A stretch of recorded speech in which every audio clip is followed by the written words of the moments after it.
O vídeo que você vai assistir agora tem texto e direção de Júlio Brissac, analista-chefe e diretor da Rural Business.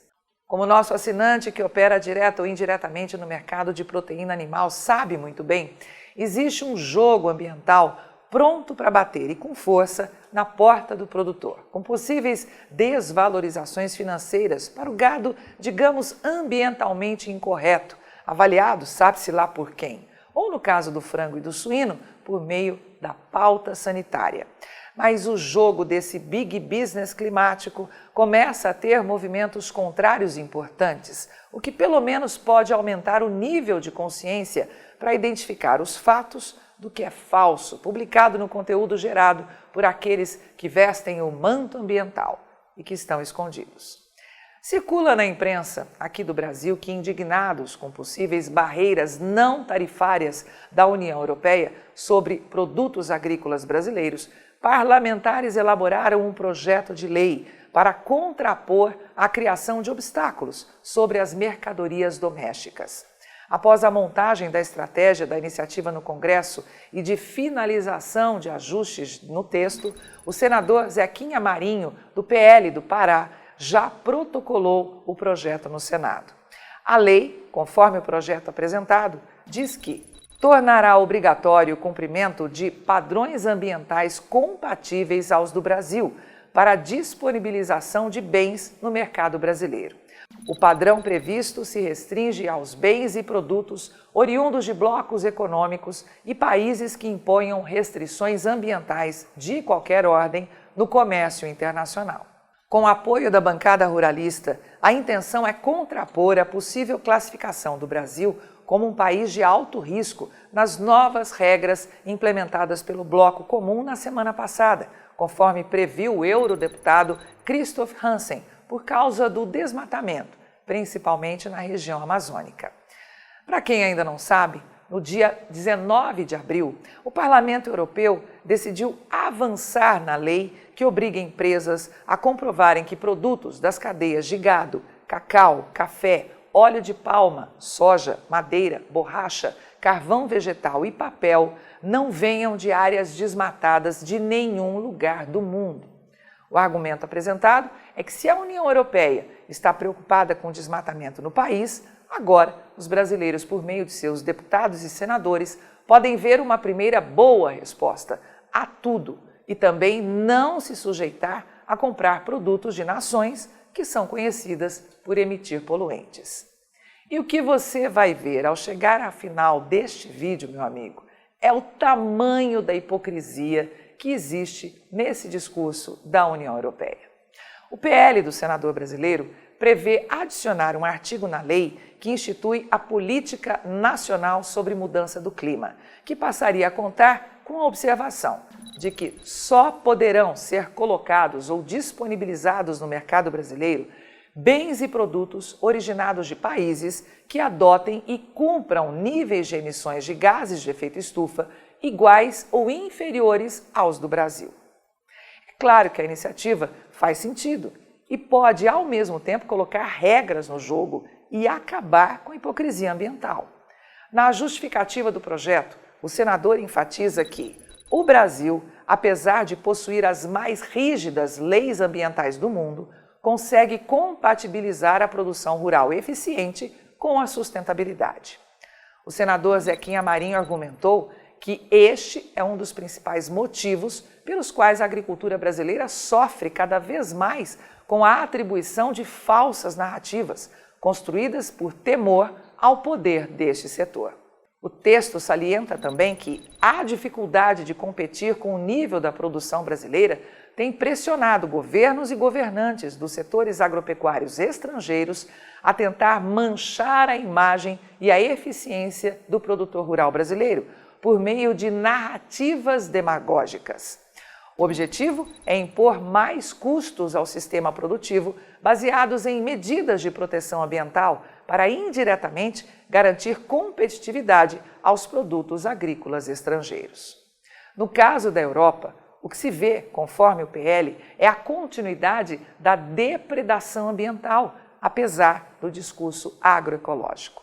O texto relata também que lá foram liberados cultivos agrícolas mesmo em áreas de preservação ambiental de imóveis rurais, até então limitada a apenas 5% da propriedade rural, isentando os pequenos produtores da obrigação, enquanto no Brasil esse percentual varia de 20% a 80%.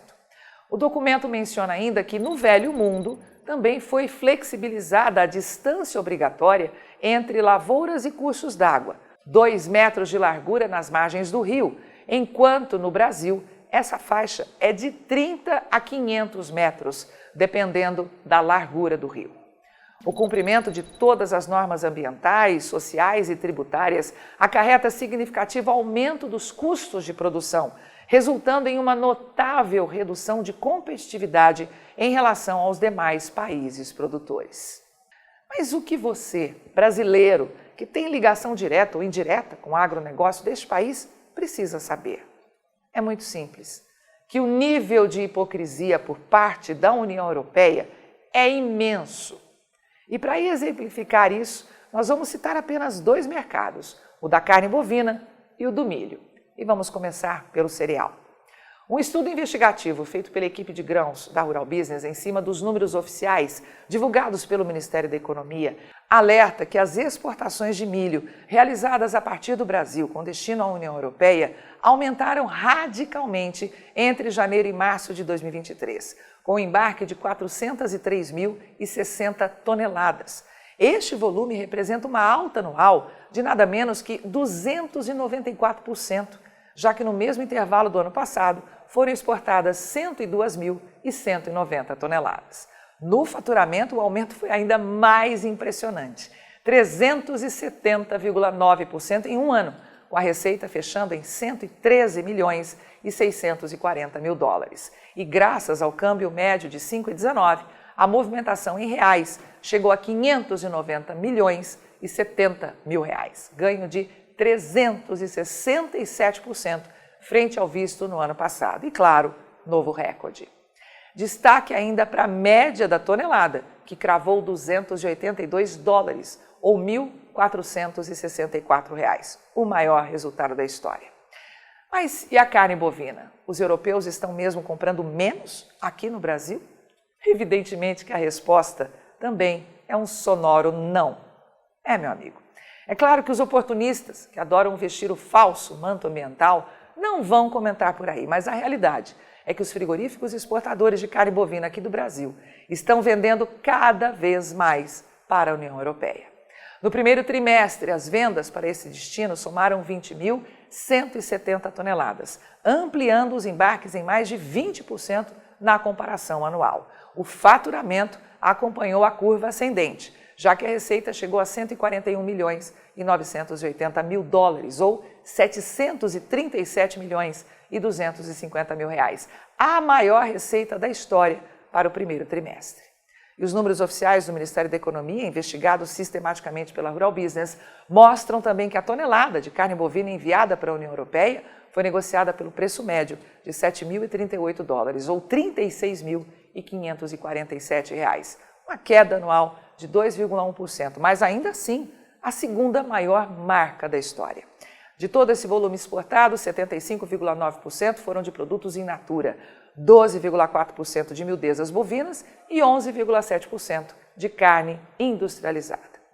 E, finalmente, como foram as exportações de carne de frango in natura industrializada dos frigoríficos que operam neste segmento aqui no Brasil, embarcando o produto para a União Europeia. Veja que entre janeiro e março deste ano, 30.080 toneladas foram embarcadas para o bloco, ou seja, 51,4% a mais que o visto no mesmo intervalo de 2022. Desse total, 63,7% foram de produto in natura e 36,3% de produtos industrializados. E para encerrar, veja só o faturamento, 82.170.000 dólares que, convertidos ao câmbio médio de 5,19, se traduziram em 426.700.000 reais, entrando diretamente nos cofres dos frigoríficos exportadores aqui do Brasil, que de um ano para o outro viram aumentar a receita em quase 46%, batendo, é claro, um novo recorde. Diante de tudo que acabamos de te apresentar, que tal falar a verdade? Chega de hipocrisia, é ou não é?